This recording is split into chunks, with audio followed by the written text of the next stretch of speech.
Hey, everybody, and welcome back to Inside the Force. Dave Cottingham here, and with me today is Cody Geiler. Hey. How's it How going? are you, sir? I'm good. Ready to talk some Star Wars. Yeah, so we got a lot to talk about. We are really kicking off this week, because me and Case, we talked about having leading up to episode 9, like our journey again to episode 9, and this time, a couple years ago, we did those commentaries and trailers and stuff like that. Now it's really about focusing on really each episodic movie.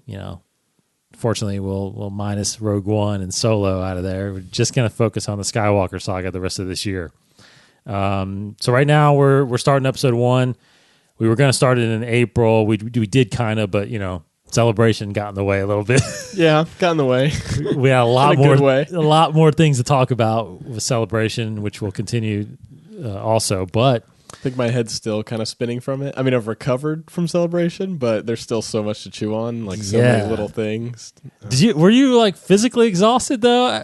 I said it last week. I was like, I was still a little physically exhausted, even though I didn't feel like we did that much. But I feel like last week I got back into it, but it definitely coming back from it, I was like, maybe just like mentally drained. Totally. Because like we were talking about so much, my head kind of exploded with the Palpatine thing in the trailer. So, but that and Mandalorian and the Fallen Order thing. I mean, it was so much. There's so much going on. The Clone Wars. It was a big celebration. So, unfortunately, let's just start off with the big news, which just dropped literally hours before we started recording here, was the loss of Peter Mayhew, that everybody, of course, listening now knows. I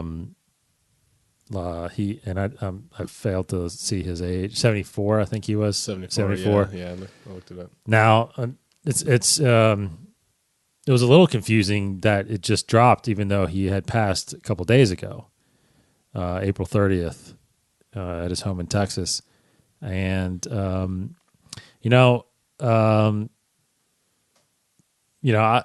wasn't gonna say this, but I'm gonna go ahead and say this anyway. It's weird because I actually have had 2 interactions with Peter. That's cool. Yeah, I saw him. It was weird because I saw him at Celebration when Charles, our buddy Charles, guy we work with, Charles, he got his autograph. I happened to be with him just in line, and I didn't pay, but I kind of saw him and met him really fast. It was, he's the one that got his autograph and all this stuff, and he was really really, really pleasant man. But I do have to say that I had kind of an unpleasant experience with Peter. He came to Lexington Comic-Con a couple years ago, and at that point, we were doing a lot of stuff for the con. As a company we work for, we worked for them.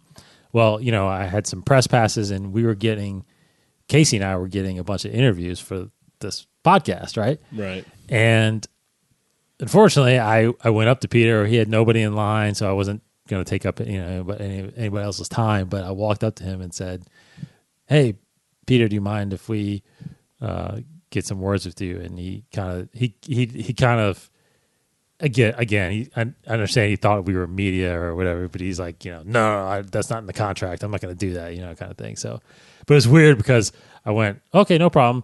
We signed my figure. So I got a Chewbacca still figure signed by Peter, but anyway, so it was a weird contrast. But I understand, I totally understand the way he looked at me, because by previous experience as a fan, he was totally open, and I hear nothing but good things about him. But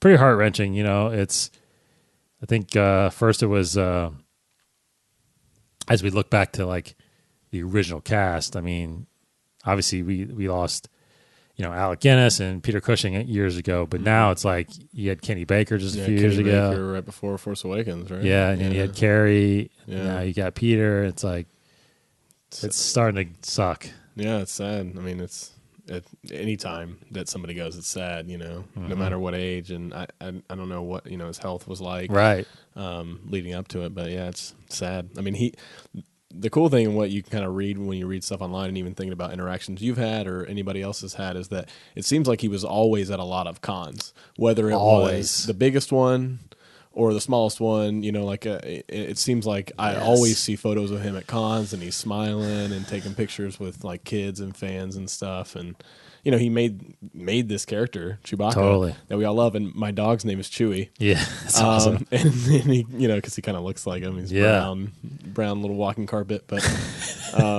no, I mean, it's a character that we all love and will continue to love. And, because of his acting ability, what he was able to do physically, it's just really cool that we've got that legacy, but still a sad day. Yeah, I mean, he, like you said, going to those cons, even when he was restricted to wheelchairs, he made it to these cons. I mean, because there was all that time because, when he came back to do Force Awakens, he only did the seating scenes. Like, I remember that. Jonas came in and did the walking scenes. Well, and the cool thing is, if you didn't know that production factor or whatever, I don't think you can tell some of it. No way. And I'm sure a lot of it goes, Jonas has been really good in the role since then and added some physicality to the role. Mm-hmm. But I think Peter probably did a really good job of helping train him and working with him from what I've seen from all the behind the scenes stuff with them together. So. Oh, he credits him like 100% that he's able to do what he's doing because of Peter. So, it's unfortunate that he wasn't able to, fully come back as the character, but all those cockpit Falcon shots in Force Awakens, I mean, that's Peter, so it's great to get, I mean, think about it after all those years, I mean, he did come back for Episode 3, so he did come back so he's hit every trilogy, every trilogy, like the original cast has. So, well, not even the original cast. Sorry, besides Kenny Baker and Anthony Daniels, he's the only one that's been in all three trilogies. Was Kenny in Force Awakens? He was in Force Awakens, wasn't he? I thought he passed away before. Did he pass away before? They credited him in Force Awakens. Because they were by that point, they were just all, it was all a robot, right? Yeah, it was all droid. Because I think they have those droid builder guys who came on and did it. But I think he got a credit because I think it was maybe it was right in the middle of filming or during filming. Or well, that might be why they went all droid. Yeah, because he passed. I can't remember, but but I remember it was because that celebration was when celebration the year before Force Awakens came out. Yeah, that's right. They did like a special tribute kind of thing for him then. Mm-hmm. So I remember because I'd just come back, and that Sunday they had a thing on Kenny, but Peter. It was great to get Chewbacca back in the prequels, and I mean that was 20 years ago. Well, no, Episode 3. It was about 14 years ago. To when he came back. Well, listen to that, about 10 years to when he did Force Awakens. But anyway, no. Sad day, sad to hear any of these Star Wars, original Star Wars cast go. I mean, I keep, Carrie was a big one, man. I teared up for Carrie, especially when we saw that tribute at Celebration, a couple years ago. Yeah. Carrie and Mark and Harrison. It's like it's gonna be tough when there's no longer the trilogy there, But I was just thinking about that, like after seeing it and coming over, I was like, man. I mean, now that it's been Carrie, Peter, and now you think about like how old Mark and Harrison are, and hopefully they'll be in good health for a while, for a long while. But but I'm just reminded of the line in the Rise of Skywalker trailer. Luke says, no one's ever really gone. It's that sort of hopeful thing that Star Wars has kind of made for fans. And, you think about Carrie and Peter and anybody that's passed. And just, no one's ever really gone. They'll be here with us. Yeah, totally. And it's funny because I often think about whenever you watch these award shows, and they do the in memoriams, which are really heart-wrenching. But it's funny because as we get older, like I think back to when I was like in high school or, growing up, and my dad was watching that stuff and I was watching it with him. And I remember seeing those in memoriams and having no idea who those people were because they were people he grew up with. So he would be seeing like, I'm just, whatever, John Wayne or, I'm just, older names. What's her name? I can't even think of, Grant or, whatever, all these old actors. And I remember him like reacting to, oh, they passed. But me, I had no connection because I never really, but now we are starting to see the people we grew up with, pass, like Chris Farley and, people that you really followed, Carrie and stuff like that. It's just like now those in memoriams are just, you're starting to recognize all those people and it sucks. It does suck. You know what I mean? Yeah. Okay. So anyway, rest in peace. Hopefully prayers are with your family, the Mayhew family over there in Texas. And, of course, I will be playing all the Star Wars movies on Star Wars Day this coming Saturday. So, yep, Star Wars Day. And I got, and Chewbacca now lately, has always been a fan favorite of mine, but my daughter, Eliza, like Chewbacca is it, man, for her. Of course, she doesn't know who that is underneath the mask, but God, it was funny because I came home and my wife, and I said, Brooke, don't tell Eliza, but Chewbacca died. And, she's like, I know, I'm not saying a word, so it's like, anyway, it's different, but it's fun because the beauty of it, that character could always live on. And it's very fortunate for us fans that he was able to pass it on to Jonas, for future movies. It's fantastic. So, okay. So unfortunately, again, thoughts and prayers to the family, to all Star Wars fans. Just going to run through some, I guess, real quick highlights of what we're into right now. We're both you finished Master and Apprentice. I did, yeah. So I did the audiobook of Master and Apprentice. Just finished it actually earlier this morning. Oh. So, I'm about halfway through it. I feel like about 20. I'm 20 chapters in or something like that. Yeah, I think it's 40 chapters or something like that. Yeah, and then I've got, and then you've got Dooku started already. I started Dooku before I finished Master and Apprentice because like the day it came out, I was my drive to work. I was like, it's out. I got to listen to it. I was really excited because it's this audio drama with this full cast of characters, and I was just like, this is just a new thing for Star Wars books. I think it's the first one they've done that's been a full cast like this in the new canon era, at least. I don't know if they've done it in the past. But I mean, it's phenomenal. Like I'm only partway through it, and I mean, I love Master Apprentice. It's a really good book.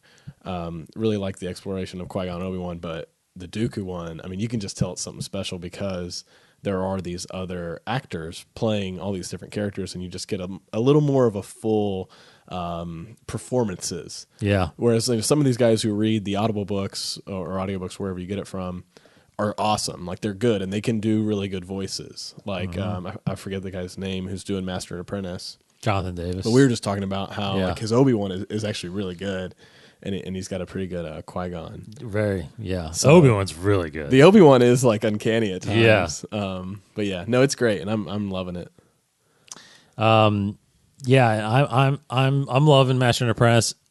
Next week. We've already talked about it offline a little bit. Next week, as we continue our journey, we're going to really dive into this whole Chosen One thing, because the Master and Apprentice, what's been so gripping in that is how much Qui-Gon was into these prophecies. Yeah. Not just the prophecy, but all these other prophecies. And there's multiple prophecies in the book, so I would highly recommend you read it, get your hands on it, and don't just find the prophecies online. Like, go through it, because you just get a lot more detail. And I don't know, I think it'll be really cool, because some of the prophecies might be the Chosen One, but then there's some other prophecies that may pertain to characters that we're seeing now. I know. It's crazy. It's really opening...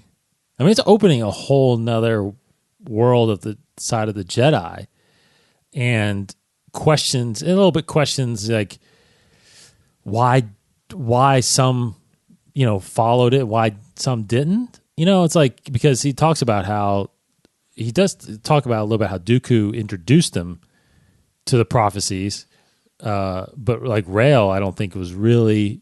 He got introduced because he was an apprentice of Dooku, but never really stuck to him or got it. You know what I mean? Like believed him. It's just one. Qui-Gon was all. It seems like from the book, like because it has flashbacks when Qui-Gon's young and stuff, and it seems like he was always fascinated by it. And I guess there's times where, Yoda always says this, and he says this in some of the original trilogy about, like the future and like all the Jedi say, like not to dwell on the future, to stay in the present, and stuff like that. So I think that's part of maybe even like I don't know if it was considered forbidden for some students in the order, but more of a be careful how much you spend time on it. But I think, obviously we know Qui-Gon and how he was as a master. He was able to not dwell on that, but still, obviously, he found Anakin. That's right. Because of diving into the prophecy of the chosen one. So it's and that's what I truly I always talk about would you rather have stories of the Civil War, or would you rather have like Jedi Sith stories? I mean, I'm all about Jedi. This kind of stuff, man. I am all about this kind of stuff. Well, this is like an awesome time for Star Wars books, and I'm really excited just for the future because they've got amazing writers right now, and we're learning about Jedi when they're young, like young Qui-Gon, like not even Qui-Gon when Obi-Wan's like 17. Like we get flashbacks to Qui-Gon when he's a Padawan. Right. And then now with this Dooku thing, not to drop anything, but it's got flashbacks. And you can already see from the cast list, it's got Qui-Gon in it. It's got Rael Averross. It's got some of these same carryover of characters. So you get to see some of both of these Jedi that we've always known. Yeah. When they're younger, when they're learning, and now we get to learn more about the Jedi Order and how you learn as a Padawan and what that relationship's like. Like, I mean, it's really cool. And I think, did I hear... again, not giving it away too much, but did I read right that Obi-Wan was like 3 years old when he like he wasn't a baby when he got pulled into the order. He was considered old. I don't know if it was 3 or 5. It was somewhere. I think it was like three because they talked about somebody being 6 and being way too old. Was that I think Rael Averross? Yeah, maybe. Okay. It might have been Rael. And then Obi-Wan was like, well, I was 3 and I was considered too old then. Yeah. So it's like interesting to know that he wasn't a baby when they pulled him into the order. But yeah, so that's what's weird is that you keep hearing these little ones. Then, of course, that means Anakin was way too old. And that means Luke was even just way too old. That was my bad Yoda impression. Yeah. Oh, my gosh. He was 19 when he got, started training, So, I want to talk about a world of experience. Anyway, so, no, great book. Claudia Gray is just knocking it out of the park with her novels. We were just talking about it, like Bloodline and Lost Stars and Leia, and then now with Master and Apprentice, she's been. I mean, those are the top shelf of the novels out there. Well, this Master and Apprentice book, I think you're the one who said it. Maybe even while we were in line to get the Celebration copy, that it'd be cool to see it. Like, were you saying to see it as like a series where you see like multiple Masters and Apprentices? Yes. I mean, I love that idea. Totally. I would love to see them continue to explore, maybe even like in an animated form or whatever. I mean, maybe even project to the future real quick. Once we're past episode 9 and we kind of know the story, imagine getting stories about Luke and Ben as a Padawan. Yeah. Oh, gosh. Yeah. Totally. Yeah. Oh, man. That'd be great. That'd be great. And to piggyback on that a little bit with Dooku, now, I don't want to know yet, but obviously she's on the cover, but Asajj Ventress is in there, and she has quickly become one of my favorite characters, easily. Probably top 5, based solely on Dark Disciple. I still need to read Dark Disciple. Man. And, one of our listeners at the Celebration show got that copy. He tweeted out that he's like, I finished Dark Disciple, just amazing. Thanks for giving it away at the podcast stage. It is a phenomenal book. Now, that was Christy Golden that wrote that, but it was based on scripts from the series that never got done, from episodes of the Clone Wars that never got done, right? It's got Quinlan Voss, right? Quinlan Voss. Yeah, that's cool. It's Asajj. It's basically basically the storyline is they recruit Asajj to assassinate Dooku because as a Jedi they don't assassinate anybody, right? But then Quinlan agrees to partner with her. But then there's a lot of stuff that happens between Quinlan and Asajj, and then of course Obi-Wan's in it, and Mace and Yoda, not so much Anakin. He's not in it too much, but anyway.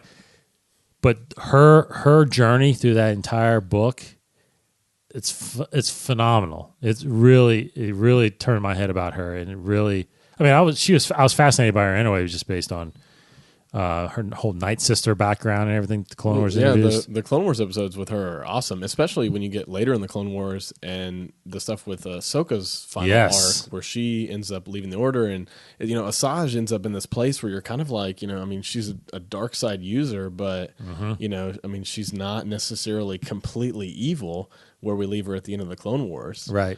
So yeah, she's complicated. So that's where this book takes place after the series, the current series that's out, because because it was unfinished, right? It was basically the next season they were going to do this arc, but they didn't, and they turned it into a book, and it's phenomenal. Now I think, if I remember correctly, the scripts for that, one of the writers for the Clone Wars series script was Lucas's daughter. I can't remember her name. Stephanie Lucas, maybe I'll look it up. But anyway, she was one of the co-writers because I think she does the foreword of that book. Oh, that's cool. That's really cool. Yeah, so she had a really good sense of Asajj and her journey in this book, and it was fun. When you get done with Dooku, especially now with Asajj in there, if you read that one, you get a big insight of. It's so cool how well everything's tying together. Agreed. Because I just read something today because I finished Master Apprentice. I'm starting Dooku, and obviously Dooku was Qui-Gon's master, so there's a little bit of carryover. Yep. And apparently the two authors actually did share notes and collaborated a little bit, and you can feel it because there's new characters that come up that are in both. So yeah, it's cool. So does it time jump a little bit? Does it? Yeah, it jumps around. Okay. Yeah, I mean Master Apprentice does too. Yeah, Master Apprentice has a lot of flashbacks. Mm-hmm. Dooku jumps around a bit, so but it's flowing really well right now. Like some of the other books, sometimes they jump around and you get a little confused. So far, it's been really seamless. Yeah, so fantastic time right now for these novels. I feel like there was a little bit of a drought because I was listening to the radio in my car, which is which doesn't happen that much because normally I've got a book going, but I've been caught up, and I got so bored with not having a book, I actually started the audiobook for episode 7 for Force Awakens. So I was like 2 chapters into that when finally I got Master and Apprentice, so I paused that one. Because I heard the audiobook for that was really good, so I wanted to go back and do that. The audiobook for Rogue One was phenomenal. Really? Yes. Great, because there's a couple scenes, extended things, it was really good. So, and Last Jedi was actually really good. The audiobook version? Yes. Okay. Because again, because it even says on the book, which is weird, it's the only film novel that has an extended edition, and there's scenes in there that weren't in the movie. I heard about the Luke scene. That's like a weird dream sequence. I've heard about that one. Weird dream sequence. I don't know about that one. I don't remember that one. Isn't it like him dreaming about like a future that could have been or something? Is that in the book? Maybe. I don't. If it did, I must have missed that one. But the big scene that to me changes the whole thing real quick. The part where Luke walks in on Rey and Kylo having that Force vision where they touch, you know what I'm talking about? Yeah. And then they actually fight. Yeah. So right before that in the book, because she just came out of the cave, right? And while she's doing that, he's on the beach, reflecting again, just thinking about what to do. He actually comes to the realization right then that, you know what? My sister does need me. I need to go. And he's walking to her place to tell her Let's go. Oh man, that changes that scene, Doesn't it? completely? I know, right? So I'm listening to this. Changes like the flow of Luke in that movie. Totally. Interesting why they would. I mean, So I guess, he was going to leave. I guess you get the moment when he taps back into the Force and he sees Leia and he says Leia when he's out by himself. I guess you get it visually there, Kind but of. I like the way that what you were saying and how the book painted it. Oh man, yeah. His whole intent was to leave and go fight the First Order, and he walked in. When he saw that, though, he realized. I mean, I guess he just realized that. I don't know, Kyle. I don't know. Or maybe he's suspected Kylo's trying to get to Rey. Got to Rey, or Rey wasn't lure her ready to or the dark something. side Yeah, or something. Yeah, something. But that changed it right then. So anyway, okay. So great book. Still great books coming out. There's Alphabet Squadron is coming out. There's a tie-in crossover to the comics. TIE Fighter is a crossover comic with Alphabet Squadron, which is really neat. In fact, I think I read the rumor. I didn't read the rumor, not a rumor, but I think I read the article that Alphabet Squadron has a lot to do with actually Hera Syndulla, which is really cool. So looking forward to that. Then, of course, Thrawn, Treason comes out this summer. Then you got Black Spire coming out later this fall. Did you see the news today that happened with the Black Spire description? Of the book? Of the book? No. Okay, I'll just explain it real quick. So it might be rumor, so everybody just keep that in mind. But apparently on an Amazon Australia site and like another like Google book site and multiple sites, the excerpt for the description of Black Spire actually contained what was said like a confidential, unannounced book that was about Kylo's backstory, like before Force Awakens. Like learning about the mysteries of Kylo. So on Twitter, a lot of people were freaking out about it. And I was reading some of the stuff and I was like, oh my gosh, did they just spoil, or not spoil, but like kind of accidentally leak a Kylo description in place for this other one? And so since then, there's been some like people talking on some forums, and apparently somebody on a forum works for Del Rey as assistant editor and said that this was like somebody must have gotten access to their database and uploaded it, and that it wasn't a real thing. But a lot of people who are like huge Kylo fans were like, are we getting a Kylo book? Oh. So I don't know. I don't know what that means, but they've that would surprise me. They've since then fixed the description, and the fact that it was somebody that would have obviously had access to, Del Rey's database or whoever they upload that stuff, because it wasn't just one site that did it.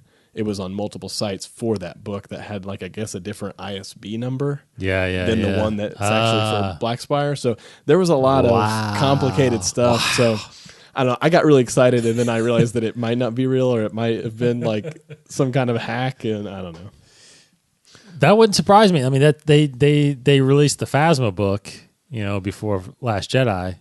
That was her whole backstory. Well, we're gonna get a Journey to you have 9, to, yeah, because you see the little image that was Journey to 9 that they put out right at we didn't make that panel at Celebration, right? But they put that image out, but they haven't announced it since then. But it'll say the Journey to the Rise of Skywalker now that the title's out. I guess the title probably hadn't. It hadn't dropped yet. Well, they didn't have the artwork yet because they didn't know. Maybe. I guess maybe they didn't. I don't think they knew. I don't think anybody knew. Which is maybe why they weren't able to put all the books out. Right. Because I think by this time for Last Jedi, I think at Celebration they announced all the tie-ins. They announced. I think so. I think so because the title's already out. Yeah, the title was out by then, wasn't it? Yeah, because they released the title before Celebration. They did. You're right. Yeah. So they probably did have a lot of announcements there. I think a lot of it will get announced at probably Comic-Con or something like that this summer. We'll probably get some more books. I would think so. Maybe summer or into fall, maybe closer to fall when the tie-ins come out. Yeah, something like that, the Kylo thing, like that doesn't surprise me, like that they would do it. But that's something I think that wouldn't get released till probably the day the movie comes out. Or like after or 9. A day, because it's probably going to have stuff that if it reveals some stuff, totally. But there'll definitely be comics and books leading up to they always do that because Force Friday. This year they're calling it Triple Force Friday, right? Which I think is on October again. That's when a lot of those books will probably come out. the journey too. It's exciting time for sure. It's huge. Well, in the other book announcement that was at Celebration that I didn't see until after it, do you see the thing that's like just codenamed Project Luminous right now? Yes. They've got a lot of authors. I think Claudia Gray is one of them. Yes. Kevin Scott, the guy who wrote the Dooku audio drama, is on it. And there's a couple other authors that I'm forgetting their names. Maybe the guy who did Last Shot. Daniel Ortiz, Jose Ortiz or something like that. Yeah. Daniel Jose Older. It's right. Yeah, you're right. Holder. Yeah. Okay. It's right there. So there's I don't know how many authors, maybe 3, 4. Yep. But I don't know what that even is. But I mean, Project Luminous, you got to think it's got to do something with the Force or with. Well, so Luminous. You remember when does that get said? Luminous beings, right? Are we in episode 5? Right. Yeah. So the leading rumor I heard is that it's because next year is the 40th anniversary of Empire. Oh. That it's a certain point of view of Empire. Oh, because we got it 40 years after A New Hope. Yes. That'd be cool. That would be really cool. That'd be really cool. Yeah. So because I love that book. I love that book. Certain point of view for A New Hope. So I think that's like the leading contender or rumor I heard is that because if I don't know if you but because the project name for that book was Blue Milk. Oh yeah.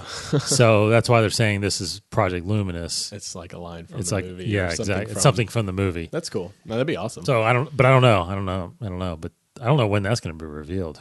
Yeah. I mean, maybe when. So the 40th anniversary of Empire is next year. Next year, 2020. So maybe it won't be till.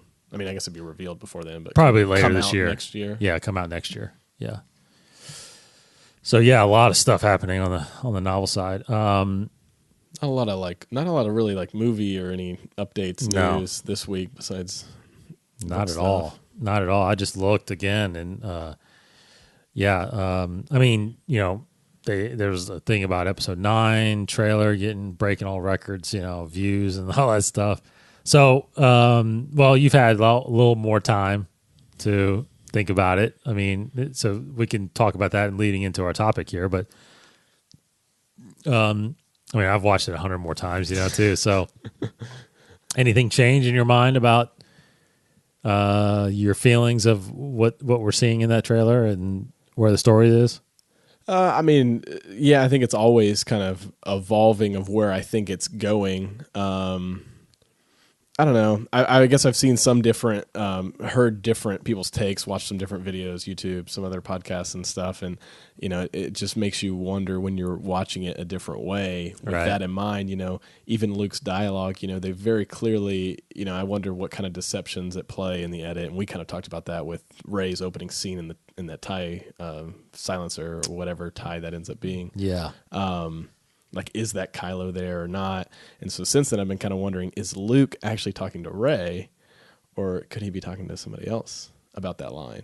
Oh. It sounds very much like it's Rey. Could be when he's a Force Ghost talking to Rey. It seems, hopefully at face value, they're not doing a ton of trickery, but the Last Jedi trailer, they did a lot of trickery. Totally. No, I mean, I still love it. It's every time it opens, I think it's that, like, the thing that gets me is it's like that classical camera movement on Rey, a really long, slow scene of just going in on, close up on her, down to the lightsaber. You see the fixed lightsaber. She pulls it out, and the camera follows it all the way down. And I that just makes me feel at ease.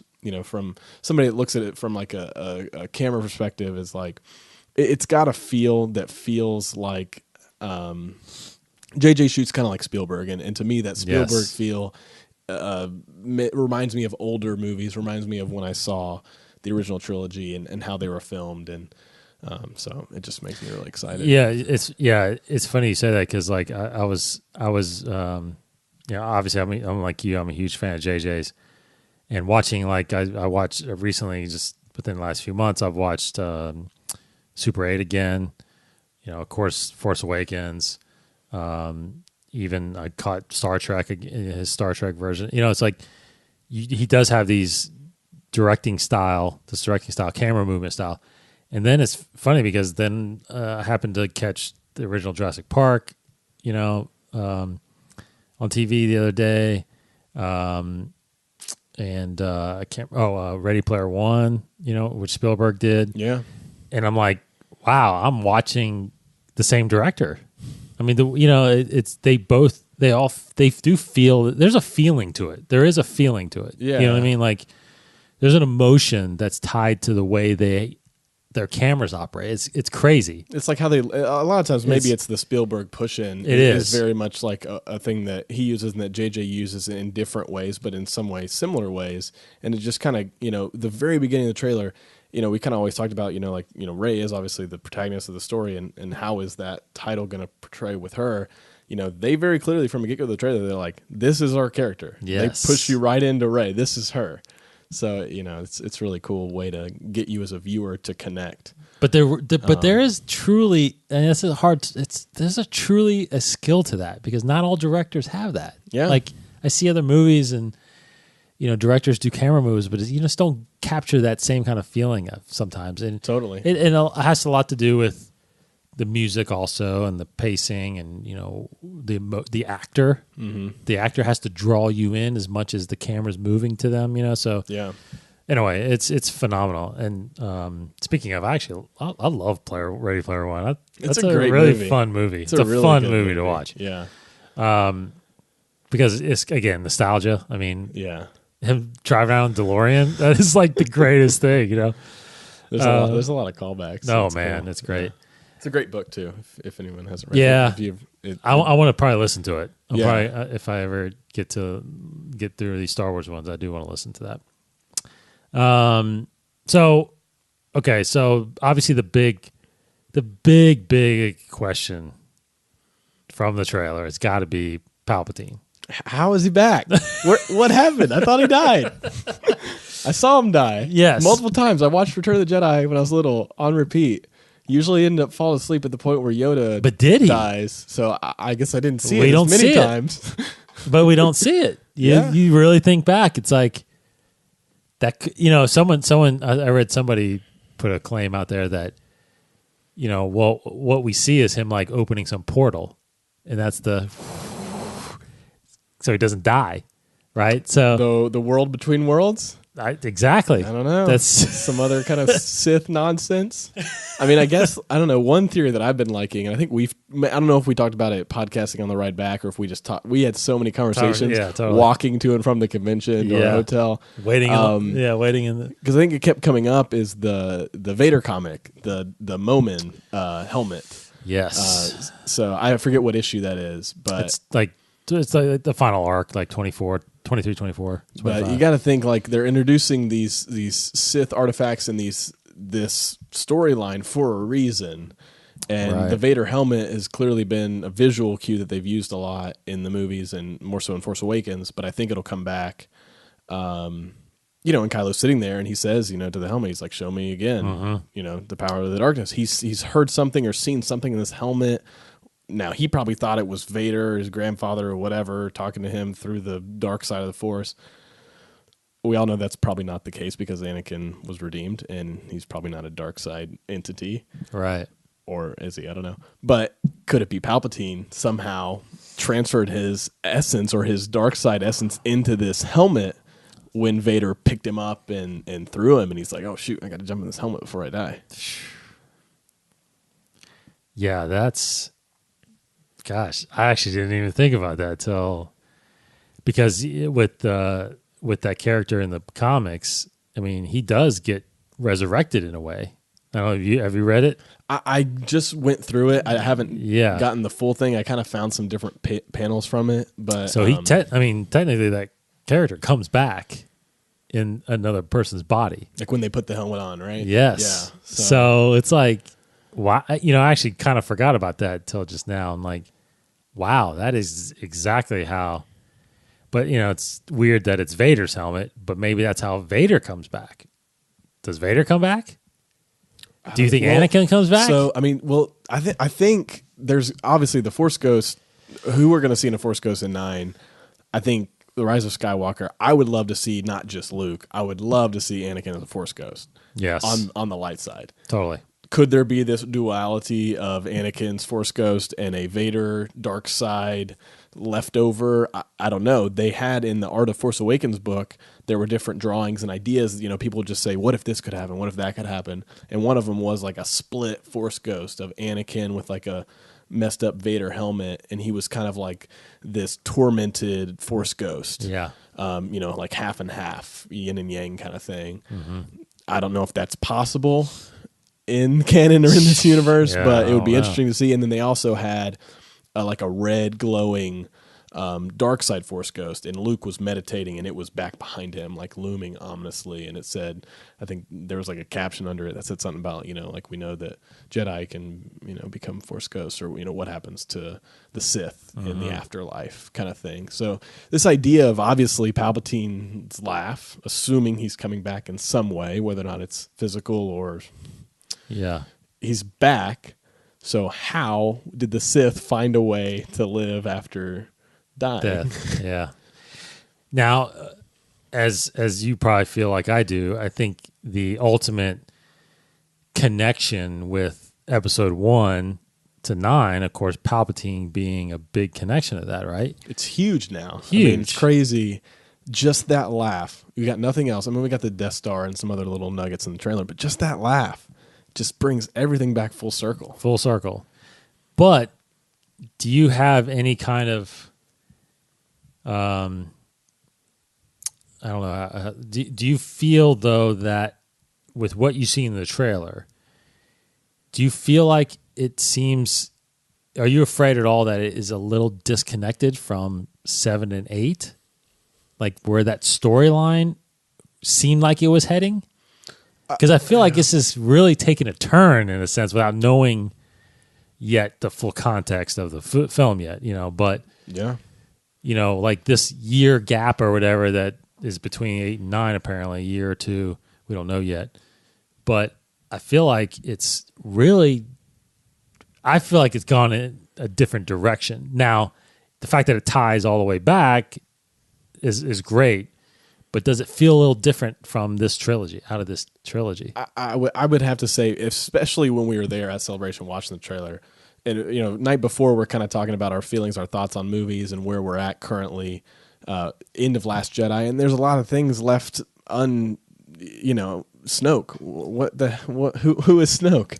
We still don't even know who Snoke is. No idea. And, you know, Kylo kills him. Spoiler. If you haven't seen The Last Jedi, go see it. But, you know, like there's all these things that happen in Last Jedi, and there's things that, like, to be honest, I didn't like when I first saw it, and I still kind of like struggle with them. You know, I like the scene where Kylo kills Snoke. I think the throne room battle with Rey and Kylo is awesome. Some things like Leia floating in space, like breathing in space, or like pulling herself back to the Force, is a little weird to me. I don't know. Maybe they're trying to set up these Force powers that they're gonna do it in 9. So there's all these little things, and then like Yoda using lightning to strike the tree. Like at the time, like I was super uncomfortable with it. I was like, there's like way too many new Force powers they're introducing like all at once, and it's like a lot to take in. And then, you know, now we have this like Palpatine's involvement, you know, makes me think we've got to have some answer for Snoke, and maybe Palpatine was pulling his strings all along, you know, right? Because he's this master manipulator. He did it through all the movies. You know, this whole plan. Hopefully, there's a plan, or he's got a backup plan for what happened to him. But I mean, it makes me, since then, and you asked about seeing the trailer multiple times. I think since then, it's made me wonder: were some of these things that I didn't like when I first saw them in Last Jedi still struggle with some of the plot or the new Force abilities?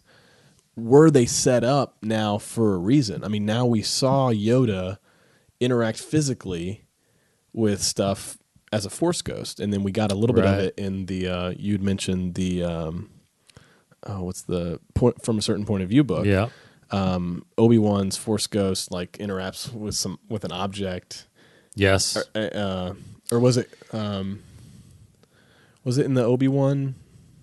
You talking about when Obi-Wan and Qui-gon?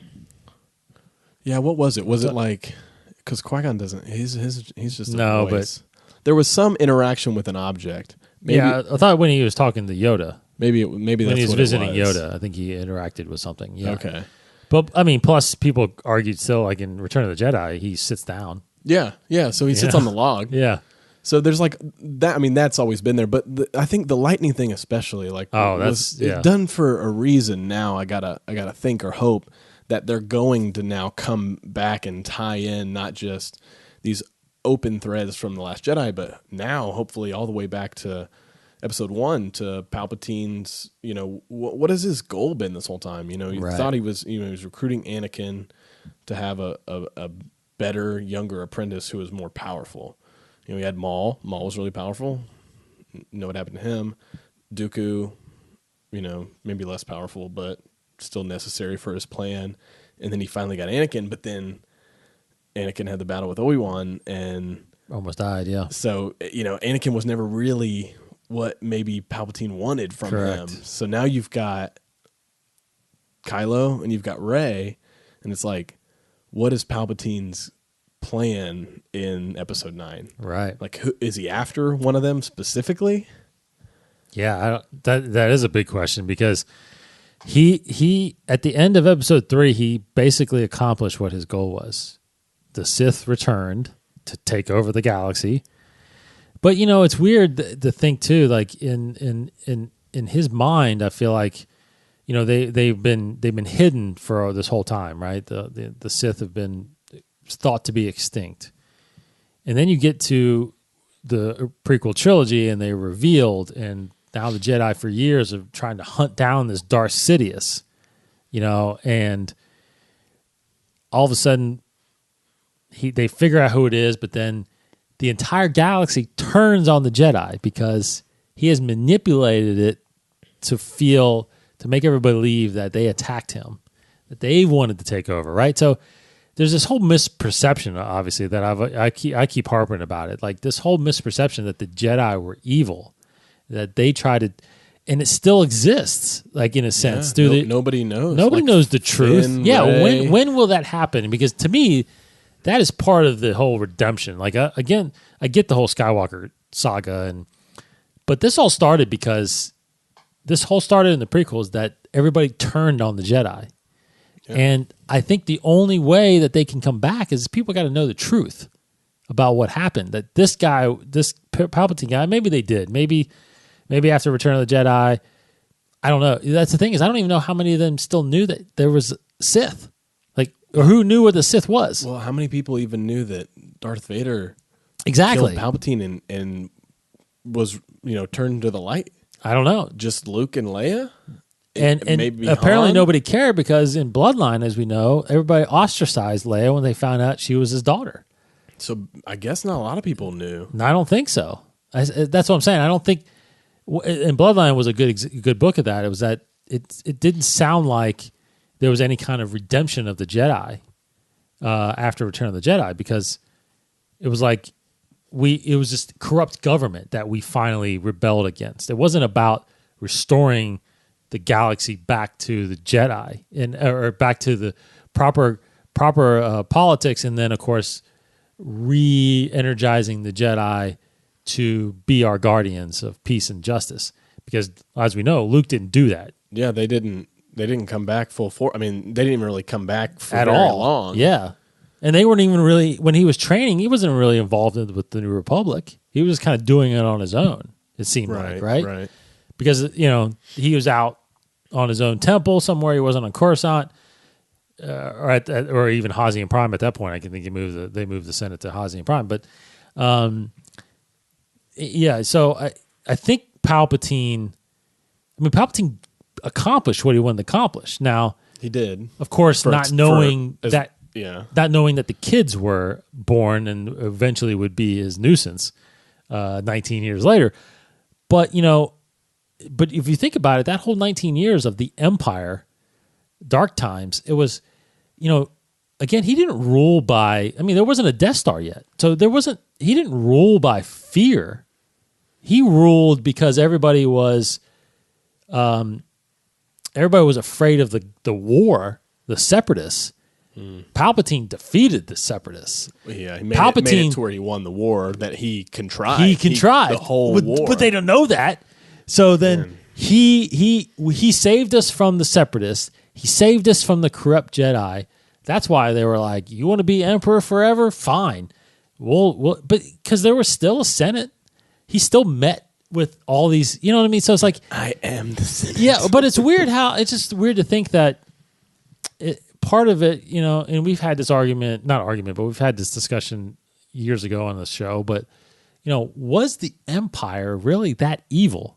Like, it was evil, sure, but it sustained order in the galaxy. Now, in the Outer Rim parts, we find that the power was abused. It was abused. The stormtroopers were probably a lot like it would be in our world. Totally. If you have, you know, military that's somewhere for a long time, you know, can they start to abuse that yes power or their and involvement? they went and, you know, found these planets out in the Outer Rim that had resources, and they basically stripped everything and sucked them dry. Yeah, but in the inner core, though, it seemed like, and that's why I really wish at some point, either during the original trilogy or even shortly after, maybe in The Mandalorian, like, I would really like to see what Coruscant looks like. Is it a thriving city? Because I think it is during the Empire. Yeah.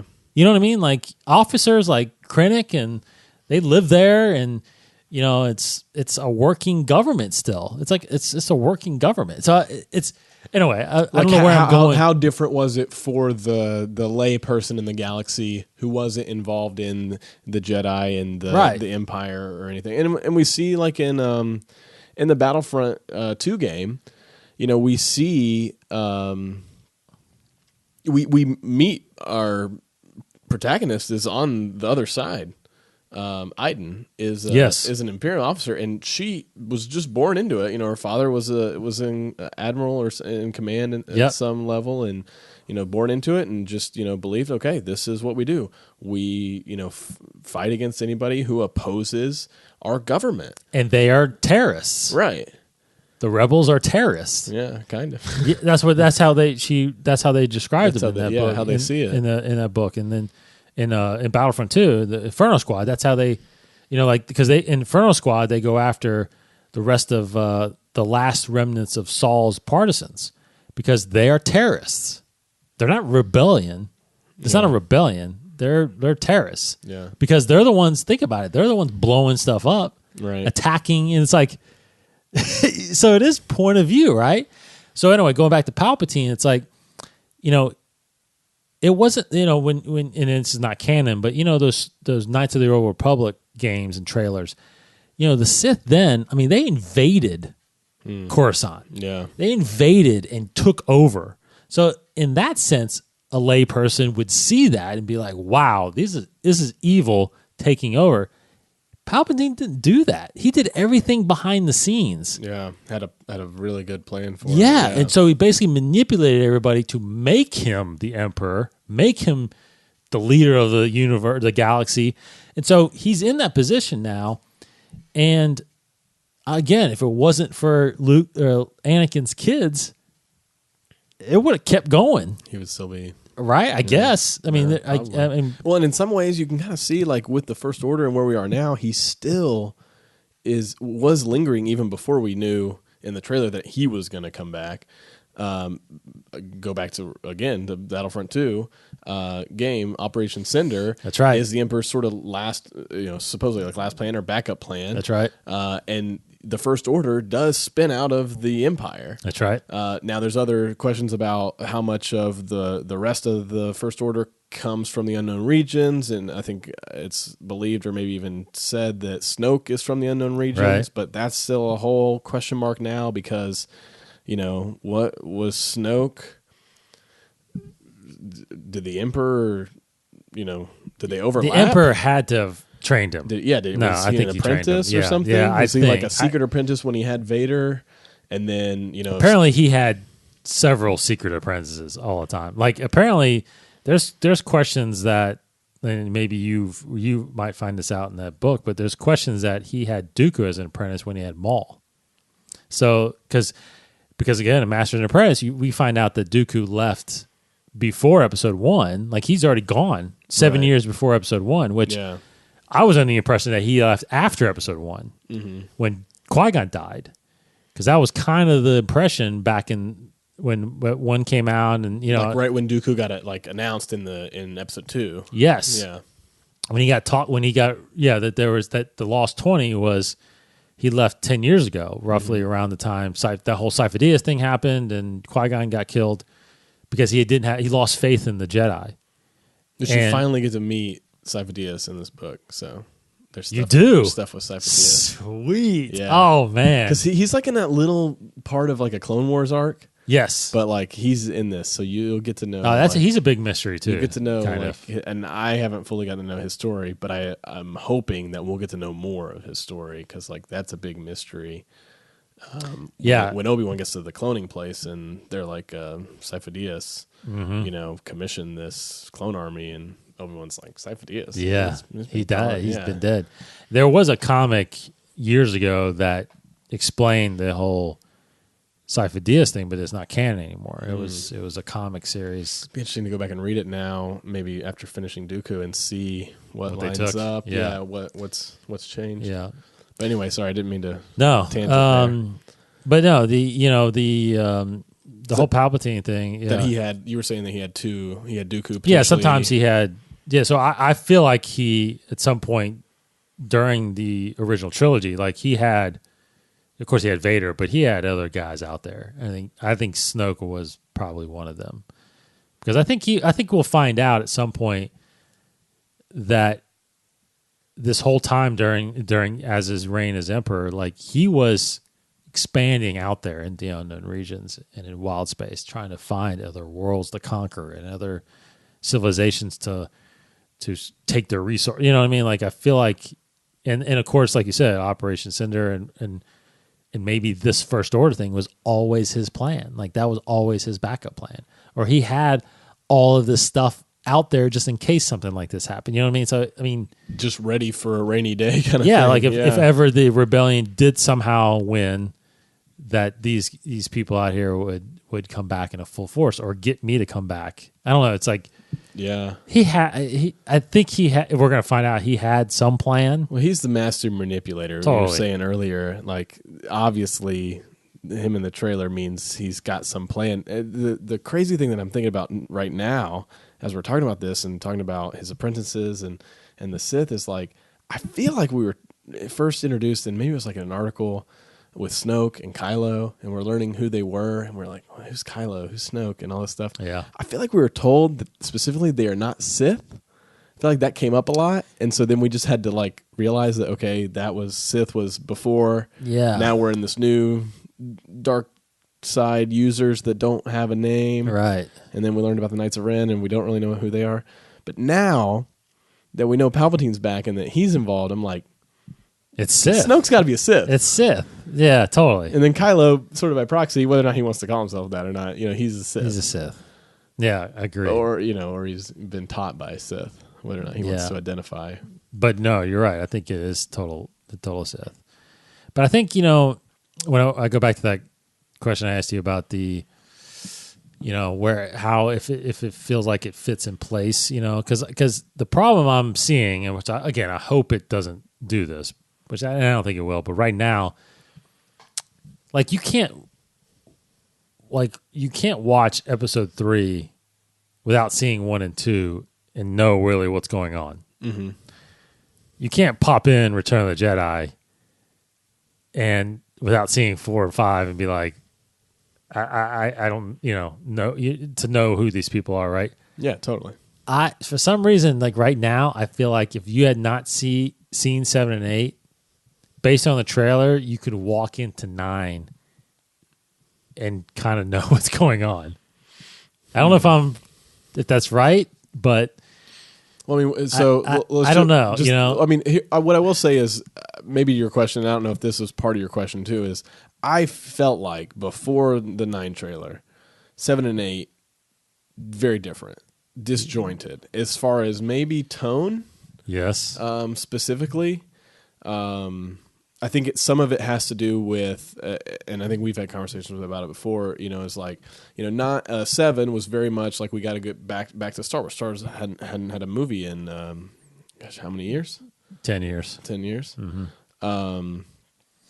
And so, that was the nostalgia part of, here's the characters you love and here's some new characters, and now we're thrown back into this journey, and let's meet some of the characters that we remember. Han takes Rey and Finn on this journey as the mentor, and then 8 comes along, and it's like, all these people, that's all fine, but like Kylo keeps saying, like, forget the past and all this stuff, and then it tries to do the surprising thing. It tries to, Luke says it himself at one point in the beginning. I think he's like, what do you expect me to take out a laser sword and take on the First Order or whatever? Yeah. So like those two tones to me feel disjointed. I don't know what 9's going to hit tone wise, but now after seeing some of the, just seeing the footage from the trailer, just that little bit of footage and knowing Palpatine's involvement, it feels like they're going to connect some of these dots, and I'm hopeful for that. And I think, that was the cool thing about being at Celebration and seeing the trailer, is I'm hopeful that it's going to be necessary to sort of try to answer your question to have seen those. I mean, obviously, like, if you don't see 7, you're not going to really know Rey, Finn, and Kylo. I feel like you got to see 7, and then if you don't see 8, you're not going to know where Luke was for 30 years. And then when he shows up in 9 as a Force ghost, like, you're going to be really missing out. So I'm hoping that the way it's laying out, like, they're going to have, like, it's weird though. There's a lot of questions still. And maybe that's part of it too. I think when we got to Return of the Jedi, I mean, sure, there's a few questions, but. Well, I think the only question in Return of the Jedi was how are they going to free Han and how are they going to end this thing? Right. I mean, Luke was pretty much a Jedi at that point. That's what I'm saying. When you look at the trailer, it's like of 9, you see a young woman training to be a Jedi. Like, how she got there, she didn't really. I mean, she left the planet and she fought Kylo, and then she tried to turn Kylo. It's like I don't know.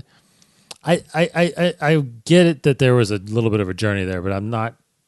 It's like you said, it was kind of disjointed between her journey from 7 through 8, and again, I kind of always go back to a little bit of. I still have this problem that there wasn't a time jump between 7 and 8. Yeah, like what did Rey? Are you talking specifically about like her as like the protagonist? Like, what did she like gain, or what was her character growth? Like, I feel like that one like I still think 7 and 8 are basically one story in a sense. Yeah, it feels like it. It's like because the whole thing was about finding Luke and getting him to join us, and that's what they ended up getting at the end of 8. That wasn't at the end of 7. It was, so each one of those 1, 2, 3, 4, 5, 6, they had contained stories, right? And then you moved on to the next story. Well, 7 didn't move on to the next story; it just continued that story. Yeah. So it feels like this should be 8, not 9. It does feel like they have a lot to do in one movie. They do have a lot. I mean, like what you're saying, it's 7. It was, find Luke, and hopefully he'll help us win and fix the galaxy or whatever. Restore the galaxy, yeah. And they found him, and we were all left at that moment like, okay, she found Luke. What's going to happen? He's going to train her. It's going to be awesome. They're going to go off together like Master and Apprentice. It's going to be like Master and Apprentice. It's going to be like Episode 1 where you got Qui-Gon and Obi-Wan, and they both flip out their lightsabers, and it's going to be awesome. And then we're like, oh, that's not what we got. That's not what we got. But I mean, it was the big moment was find Luke, and then 8 was more like, okay, let's fill in the backstory of what happened with Luke and Ben, and now we learn that. Yep. And then throw a whole another wrench in everything as Kylo kills Snoke. Yep. And so now we know nothing about Snoke. And then another wrench that Rey doesn't come from any background. Yeah. Apparently. That was her big moment in 8 was just learning who she was. So yeah, I mean, I think Rey's journey throughout the 3 movies is a little bit interesting, and I mean, every movie has issues and things that you'd like to look back and change, and I think her journey in 7 is fairly clear, and then in 8, she I like the moment where Kylo tells her and she learns, who her parents are, or supposedly her parents are nobody. At least that's what we're led to believe. But then at the very end of the movie, it seems like it kind of shifts and it's more about Luke's confrontation with Kylo. Yes. Which is a huge moment, and you got to do that. But then she's just kind of in the background, and then she lifts the rocks at the end. So it feels like at the very end of 8, her journey was just kind of fell flat, to me at least. So yeah. And you can almost make that argument, too, that Force Awakens is actually more about Han's journey. Yeah. You know what I mean? Like him trying to save his son. And Rey's just along for the ride, kind of thing. I don't, because that was, to me, that was a Han Solo movie. Yeah, more so. And then 8 was a Luke movie, but, not the Luke we wanted or got, but yeah, it was a Luke movie. And this was supposed to be, a Leia movie for the longest time that they talked about it. Yeah. But, and it's weird because they keep talking about there's this new cast. It's their, but it's I don't know. They're there, but I don't know. It was a very Han centric movie, the first 7, and then Luke was the Last Jedi 8. Anyway, so I get it. I get it. I think this will be more focused on, at least what I feel like I'm seeing is it will be more focused on Rey. It will be more focused a little bit on Finn and Poe, and now that they're running through this thing together, it feels that was the coolest different parts. Take away from the panel and some of the footage is that they said that they're going to be on this journey together. I think they use that term together quite a bit. Agreed. I'm excited about that because they weren't ever together in the other 2 movies, right? I mean, it was Poe was never with Rey and Finn in Force Awakens. None of them were together in Last Jedi. Yeah. Not until they didn't even meet up to the end, Finn and Rey. Supposedly, Poe and Rey first meet at the end of The Last Jedi. They do. Even though I think somebody said they were in the same, at Dakar, they were in that base together at the end of Force Awakens. And I think in the novel, there is like a meeting of them. Oh, really? That they just kind of, I guess, since it didn't happen on screen, they had to do it again in The Last Jedi. So they technically met each other twice, but one's in a book, one's in a movie. The movie kind of always supersedes that. I get. But you mean Dakar? Oh, you mean Dakar after she comes back from, when she comes back from Starkiller Base before she goes. Before she leaves, Luke's for Luke, yeah. They don't show it in The Force Awakens. And you got to think, like, wouldn't they have met, maybe? That's true. They probably would have. What are you going to say? Like, hey, I'm the best pilot. Yeah. I blew up Starkiller Base. Yeah. She's like, yeah, I just beat Kylo. That's true. That's where they should have met.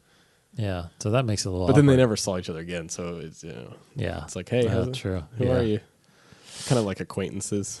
Yeah, I guess. Yeah, I don't know. I mean, that is very different than the original trilogy. Where it is.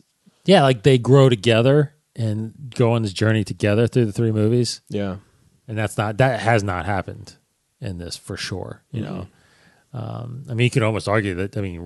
Rey and Finn weren't together at all in the first or in the whole episode 8. Because he wakes up, his whole goal is to find her.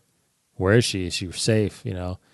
And then they don't hug until the end on Crate. It's like so it's true that and that's something analyzing it right now, talking about it, it's like the 3 lead new generation of Star Wars characters, aren't even really together on screen, like Luke, Leia, and Han are. It's crazy to say it, to hear it out I know, loud. right? It's like, yeah, because you got to think the 3 main in the original, the prequel trilogy, right? Obi-Wan, Anakin, and Padme, they're together all the time, too. Yeah. And that's in the middle of a war. Right.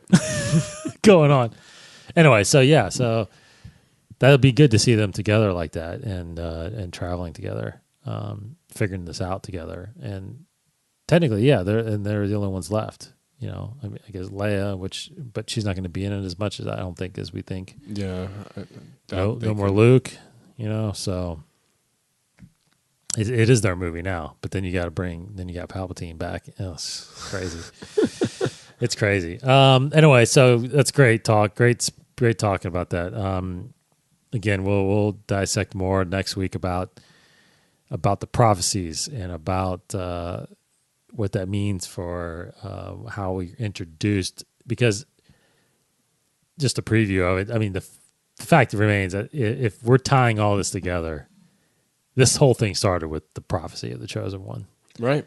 So somehow that's got to be played into this. And Anakin's he's the OG Skywalker. I know, and yeah. I know. You got to wonder what he's going to have to do with the Rise of Skywalker, with that title and with the movie. Does it make you? Did you ever make you think that it does? Do you think Shmi was Force sensitive? That's a really good question. I mean, it's weird because they make it sound like you don't have to be, but then they also have this whole thing where all the Skywalkers are literally the most powerful Jedi ever. Yeah, right. Like even Leia, like, you know, she's barely practiced and like she can stop herself from dying out in space. Yeah. I mean, you got to think the way that they've set up the rules that she would have been, but just maybe never knew it. Yeah, never. Well, she never practiced it, you know. So, yeah, I may not be that aware of it, but could have been strong with it. Yeah. You know? And then, I mean, you know, Anakin, you know, says born of the Force. You know, she says there was no father. Was it the Force's will to bring Anakin to balance the Force, or did Palpatine have involvement? Yeah, I have a hard time believing that, but I could be surprised. But I don't know. But you go back to just the simple fact that if Anakin was born of the midi-chlorians, right? Well, that means maybe Shmi had that much midi-chlorians to birth a child from Mm-hmm. you know, because that's the whole prophecy that Qui-Gon was saying, that, you know, he was born. He believes that that she was possibly conceived by the midi-chlorians, right? Mm-hmm. So, you know, the whole midi-chlorians thing is, obviously, a lot of people don't want to talk about that, but that's part of it. Yeah, it's part of it. I mean, it's fine. Yeah. I mean, it's just it was a tangible way for them to show that Qui-Gon could find some data to show Correct. that Anakin was that strong. I mean, you could have done it where he just is next to him. He's like, whoa. Yeah. But then he would have had to explain it. He would have had to say, you know, Obi-Wan would be like, what's wrong, Qui-Gon? And you're like, oh, he's really strong in the Force. I can feel it. Can't you feel it? And it's like, it would be clunky no matter how you write it. Agreed. Because it's like, how do you show that, like, you just suddenly feel a presence? You know, in a book, it may be a lot easier to go into their inner monologue and all this stuff, but I mean, I'm fine with the midi-chlorian thing. Yeah, because it's not a lot. I feel like a lot of people think that, oh, the midi-chlorians, that means the Force, and it's not. The Force is not the midi-chlorians. The Force is still that. Because the Force is everywhere. The Force is still that presence, that bond, that essence between us. You know, it's the midi-chlorian is just a way to measure the interaction with the Force, right? You know, the more midi-chlorians, the more powerful you are, because the more you can talk to the Force and manipulate. It makes sense to me, and it's fine that you don't have to ever talk about it, because again, it doesn't mean anything when it regards to the Force except how somebody interacts with it. So, but again, you know, I'd be obviously highly surprised if JJ ever brings that up in 9. But yeah. Ray's got a lot of midi-chlorians. Yeah, probably. Obviously so, yeah.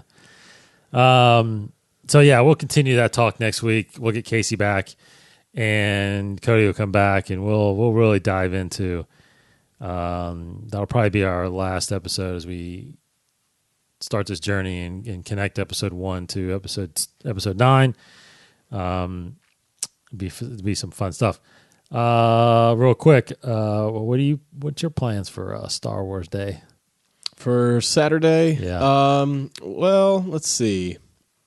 I mean, I definitely want to go back. It's hard now because I feel like I always get into these different moods of what I'm currently watching and stuff. And so, you know, lately I was actually just thinking on the way over here, because I just started the Dooku book, I actually want to watch some of the Asajj Clone Wars arcs. Yeah. That was something that came to my mind. I'll probably try to get a chunk out of Dooku on the audiobook knocked out. I think it's like a 6-hour thing, so I think it's shorter Yeah, short. than some of the full length books. Yeah. But I don't know. I mean, sometimes like I don't really get cable. I just use like the streaming services. So usually there's like a marathon on. Yeah. I don't know, but what I usually, so Saturday, I think my nephew's got a baseball game. If it doesn't get rained out, I'll probably go to that. So might try to find some fun way to like, they're really into Star Wars. One of them's 10, the other's 5. Nice. And actually, no, he's 6 now. That's crazy. But yeah, I'll probably try to find some way to do like either watch something Star Wars with them or do something like that. So yeah. Unfortunately for us Kentuckians, it's also the Derby Day. yeah. So we'll have, we as in me, my family, will have a bunch of family over. We usually just cook a bunch of snacks and stuff all day and just hang out. I've already said in my living room upstairs, it's going to be Star Wars movies running all day long. We're going to do like Star Wars snacks and stuff. You know? That'll be cool. Yeah. That'll be sweet. Star Wars Derby snacks. Derby snacks, yeah. So, but I want to have the movies running. I brought I don't know if did you ever see I brought my Falcon drone. Did you ever see my Falcon drone? Yeah, I think I saw you flying it when you first got it. Yes. Yeah. I forgot about it, but now that I have this, I got a bigger yard in my backyard now, so I brought it home. I'm going to fly that thing around. Oh, that's awesome. You got to take a video of it. I busted it out the other day. My daughters were like freaking out. Do you let them fly it? I let Sam hold it and do a little bit, but it's tough. I still can't fly it that well, but it's funny how when it does crash, it makes the sound effects like it goes down and crashes. That's awesome. So Star Wars Day, yeah, Star Wars Day is a big day. It's a fun day. I might run to the Disney store because they have an exclusive 20th anniversary Phantom Menace pin. Oh, cool. Yeah, my daughters are collecting the pins, Disney pins and stuff like that. So what if they're going to sell those 20th anniversary figures like in a wider release? Yeah, I don't know. Not exclusive. The Hasbro ones? Not like with an exclusive, like, because some of them have like an exclusive cover and stuff like that. But I don't know. Yeah, I think it was Maul and an Obi-Wan. Obi-Wan, yeah, those were nice. Yeah. Yeah, so hope everybody has a good Star Wars Day. That's this Saturday. I saw StarWars.com put out they always do this list of like all these deals. So if you're looking for some new merchandise and stuff, I'm not really looking to get a lot this year, but in years past I have, and I've gone there and they have some cool deals, Amazon and everything. Mm-hmm. So a good time to buy some Star Wars stuff. Yep, a lot of closed deals, all that kind of stuff. So yeah, it's really neat. Really good day. Of course, it's also Free Comic Book Day. There's all kinds of, I think, Marvel obviously have some for Star Wars and stuff like that, but local comic shops, I'm sure, have great deals on Star Wars books if you want to go there and get some of those. But it's fun. It's a fun day. It truly has become especially my household too. We recognize it. We want everybody to wear Star Wars shirts. I mean, it's a cool thing. It's a cool thing. Now, and then there's been a little rumor or the discussions online if is it Revenge of the 5th or Revenge of the 6th? Did you know about that? I know. I've heard of Revenge of the 5th. It's Revenge of the 5th. I've heard of that. But there's some people that have been claiming that, no, it's Revenge of the 6th. Interesting. But it's not. It's Revenge of the 5th. Yeah. I've heard of it's Revenge the next of the day. 5th. Yeah. 5th. So it's a smaller day, but it's for all the Sith. All the dark side. It's all dark siders. Corey probably loves that day. He does. He's a dark sider. He's actually going out of town this weekend, so he's not going to be around for Star Wars Day. Well, anyway, great talk. Thanks, Cody, for coming by. Yeah, thanks for having me. Again, we are going to march on all the way to December with our journey to episode 9. I still think I'm getting to it. I'm going to get to I think I'm going to get to making some trailers. Yeah, man. I love the trailers that you did for the last ones. They were really good. Because I found the music track for 9 trailer, so I think I'm going to cut it to the 9 trailer. It's a good score because it's got a lot of the Leia theme. The Han and Leia, I guess, is what it was originally called. I don't know what it was. I think it's the Leia theme. Yeah. Yeah, it's the Leia theme. And yeah, it's a great soundtrack. So I think I'm going to do that. I even saw a comment today. We got to really do, and I want you to be a part of it. We got asked again. Are we doing an episode 8 commentary? We got to. We've done them have all, to. and we got to do sometime before 9. I mean, hopefully I'll sooner rather than I'll later. get that going. Plus, we got to do solo. We haven't even done solo yet. Man, so we're behind. We'll get it done. Yeah, we'll get it done. The episode 8 one. We got to get like everybody on it. I know. And now, especially that 9 trailer has come out. It's a different. Well, it kind of changes different discussion. A totally little bit. Different discussion. Like now. we talked about, but I mean, it's funny. Our hotel room was basically a Last Jedi commentary because we were so excited for 9. We're just thinking back through it. Yeah. So it's like. But I feel like if we would have done the commentary like shortly after it came out, like all we would be doing was complaining about it. Yeah. Now there's some perspective. There's some wisdom. There's a lot of wisdom with that now. So Yoda would be proud of us. Yeah. Yeah. I found a quote from episode 1. I don't know if you were going to do a quote tonight.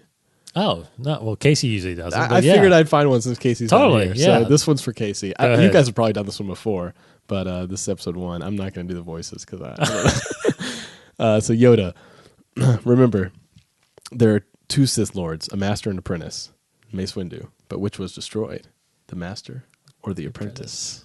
Yeah, that's right. That's right. That's a good one. See, and that's funny because did we discuss this at Celebration? Because I thought something like that came up, and I look back and I think now, like, and it's probably a bigger discussion to go into it now, but it's like if the Sith were hidden, how'd they even know that the rule of 2 existed? We talked about this. We did talk about this. We could talk about a little more next week because you have a really cool pitch for a Darth Bane movie. Totally. So maybe that could be talked about. Yeah. I just thought this was cool because it ties in Master and Apprentice. Did we talk about that on a show or just all flying? I think it was in the car because I was riding up front with you. Because I think you and I were talking a lot about it. On the way to Celebration. Okay, so we weren't recording. We weren't podcasting at that point. Okay. That's... How would they know? Well, we kind of thought that Bane somehow revealed himself, and like remember we kind of talked about maybe he recruited a Jedi that ended up coming back, or at least Yoda's at episode 1 he's 900 years old, 980 or something like that. Yeah. He's 800 something. He's almost 900 years old. Okay. 800 something years old. So he's seen some stuff. Seen some stuff. But he would have probably told, or it's written down in some of the stuff, or they've got holocrons. They found a holocron. There are Sith artifacts in the Jedi Temple. Yes. So they could have found out that way. So totally, they could have found an old Bane holocron or one of his apprentices holocrons that explained the rule of 2. But that's the thing, though, is like, but they also think that they're extinct. Mm-hmm. So somehow they found out about the rule, which wasn't really a rule until Bane, but then somehow Bane got extinct because they thought they defeated it, and they've been gone for a millennia. So I don't know. It's a little confusing. A lot of questions. Yeah. That I think one day will be answered. Hopefully. Maybe with the new series, the Benioff and Weiss series or something. That would be great. And they're answering stuff from... I mean, we never knew they'd go back and do stuff about Qui-Gon and Obi-Wan. I know. And we got this book now. Love it. And then now we're getting Dooku, stuff about younger. Dooku. Yeah. Who would have thought? I know. I mean, I think it's going to change the way, like, I would have loved to have this book before episode 2. We're starting to get outside of the saga, outside of 1 and 9. We're getting ahead of 1 now, and then I think eventually we will get beyond 9. Yeah. I think that's why I kind of think Benioff and Weiss are pre-episode 1. I think Rian Johnson is post-episode 9. Into the future? Yep. That'd be cool. I'd be down for it. Yep. All right, man. Thanks, everybody, for listening. InsideTheForce.com for all your podcast show needs. Of course, we're on Facebook, Twitter, and Instagram. Cody's on Instagram at Cody Geiler. Yep. Instagram and Twitter. Instagram and Twitter. Yep. Same thing. At my name, Cody Geiler. At his name. So easy to do. Thanks, everybody. We'll keep going. Have a great Star Wars day. We'll be back next week. For Cody. See you around, kid. I'm Dave. May the Force be with you.